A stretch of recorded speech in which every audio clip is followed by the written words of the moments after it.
بصر بن سعید کو زید بن خالد نے ابو جہیم عبداللہ انصاری رضی اللہ تعالیٰ عنہ کی خدمت میں ان سے یہ بات پوچھنے کے لیے بھیجا کہ انہوں نے نماز پڑھنے والے کے سامنے سے گزرنے والے کے متعلق نبی کریم صلی اللہ علیہ وسلم سے کیا سنا ہے۔ ابو جہیم نے کہا کہ رسول اللہ صلی اللہ علیہ وسلم نے فرمایا تھا کہ اگر نمازی کے سامنے سے گزرنے والا جانتا ہے کہ اس کا کتنا بڑا گناہ ہے تو اس کے سامنے سے گزرنے پر 40 تک وہیں کھڑے رہنے کو ترجیح دیتا۔ ابو نضر نے کہا کہ مجھے یاد نہیں کہ بصر بن سعید نے 40 دن کہا یا مہینہ یا سال۔ صحیح بخاری حدیث نمبر 510۔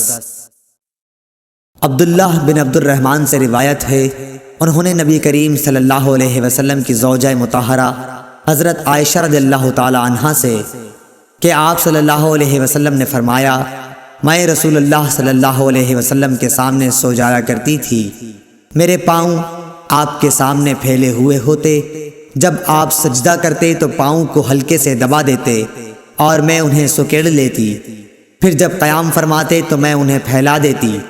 اس زمانے میں گھروں کے اندر چراغ نہیں ہوتے تھے، معلوم ہوا کہ ایسا کرنا بھی جائز ہے۔